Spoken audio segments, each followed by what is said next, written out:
రాష్ట్ర ప్రభుత్వం ప్రతిపాదించిన రిజిస్ట్రేషన్ మరియు స్టాంపుల శాఖ ప్రైవేటీకరణను వ్యతిరేకిస్తూ సంబంధిత జీవో నంబర్ 396ను రద్దు చేయాలని రాష్ట్ర వ్యాప్తంగా దస్తావేజు లేఖర్లు, స్టాంపు వెండర్లు పెన్ డౌన్ సమ్మెకు పిలుపునిచ్చారు.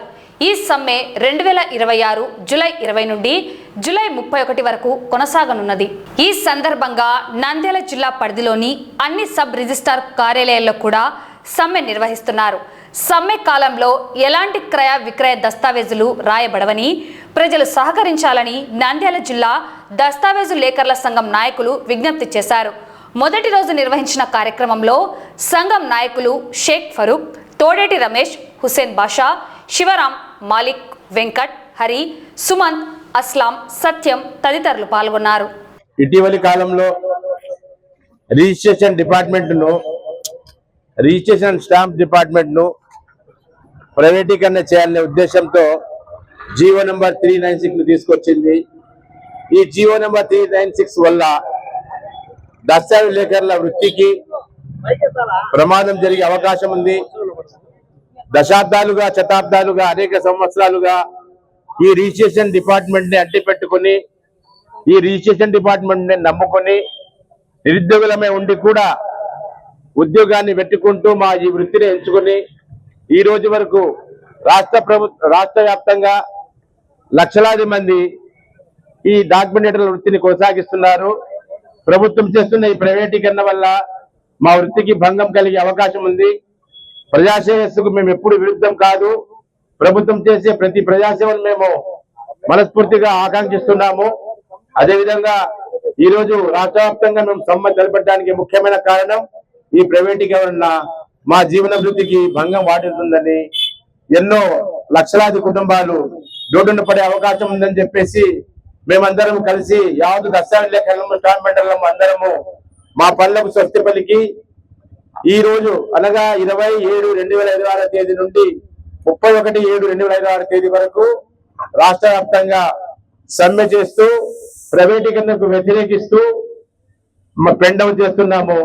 అదేవిధంగా ఈ తేదీలో, ఈ సమ్మె తేదీలలో ఎలాంటి క్రయ విక్రయాలకు తావు లేకుండా ఎలాంటివి మేము వ్రాయమని మేము రాష్ట్ర వ్యాప్తంగా సమ్మె చేస్తున్నాము. ఈ సమ్మెకు రాష్ట్ర వ్యాప్తంగా ప్రజలందరూ సహకరించాలని, ఈ రోజు వరకు మేము ప్రతి క్షణము ప్రజల కోసమే ఆర్నిశలు పోరాడాము.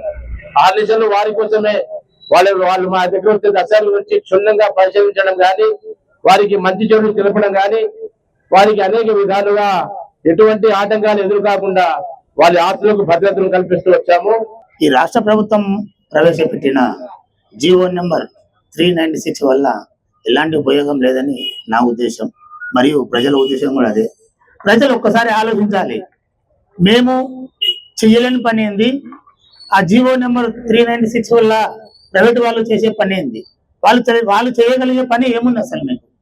ఇంకోటి ఏంటంటే, ప్రతి ఒక్క డాక్యుమెంటేటరు పార్టీలు వస్తే వాళ్ళ ప్రాపర్టీ ఈసీ చెక్ చేసి ప్రతి ఒక్కటి వాళ్ళ అన్ని మొత్తం క్షుణ్ణంగా చూసి ఇది కరెక్ట్ ఉంది, మీరు చేసుకోవచ్చు అనే తర్వాతనే వాళ్ళు చేసుకుంటున్నారు. ప్రతి ఒక్కటి మమ్మల్ని నమ్మి చేసుకుంటున్నారు. వాళ్ళు ప్రైవేట్ వ్యక్తులకు ఈరోజు అప్పచెప్తున్నారు. ఓకే, మేము కాదనట్లేదు. ఈ రోజు ఈ సంస్థకు అప్పచెప్తారు, ఈ సొసైటీకి అప్పచెప్తారు. వాళ్ళకు మీకు గవర్నమెంట్ కు సరిపోలేదు అనుకోండి, ఇంకొక గవర్నమెంట్ అప్పచెప్తారు, ఇంకొక వ్యవస్థకు అప్పచెప్తారు వాళ్ళు. అప్పుడు ఆ డేటా ఎవరి దగ్గర ఉండాలి? ఈ రోజు ప్రభుత్వం అయితే దాన్ని భద్రపరిచి దానికి ఒక సెక్యూరిటీ పెట్టి వాళ్ళని అదే పనిగా ఆ రికార్డు అంతా భద్రపరుస్తుంది. రేపొద్దున ఎవరు దానికి గ్యారంటీ? ఎక్కడండి పోయి నక్కలు తీసుకోవాలి వాళ్ళ దగ్గర పోయే వాళ్ళు? కాబట్టి దయచేసి వాళ్ళు పెద్దగా చేసే పని ఏం లేదు, మేము చేయలేని పని ఏం లేదు. ప్రస్తుతం జరుగుతున్న పరిస్థితిని ఇలాగే కొనసాగించాలని ప్రభుత్వం వారిని కోరుతున్నాను. రిజిస్ట్రేషన్ డిపార్ట్మెంట్ లో దస్తావేజ్ లేఖర్ అనేవాడు ఈ రోజుగా కొత్తగా వచ్చిన వాడు కాదు. ఈ రిజిస్ట్రేషన్ అనే ప్రక్రియ దాదాపు గత 150 సంవత్సరాల నుంచి కొనసాగుతుంది. గత 150 సంవత్సరాల నుంచి కూడా దస్తావేజీ లేఖరి ఇందులో అంతర్భాగమై తన దగ్గరకు వచ్చే ప్రజల యొక్క అవసరాలు తీరుస్తూ, అలాగే తన కుటుంబ జీవనాన్ని గడుపుకుంటూ జీవనం కొనసాగిస్తున్నాడు.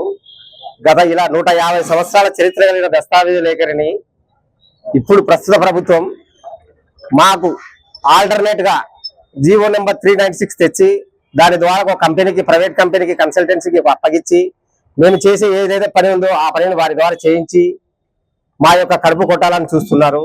ఇది ఎంత మాత్రం భావ్యం?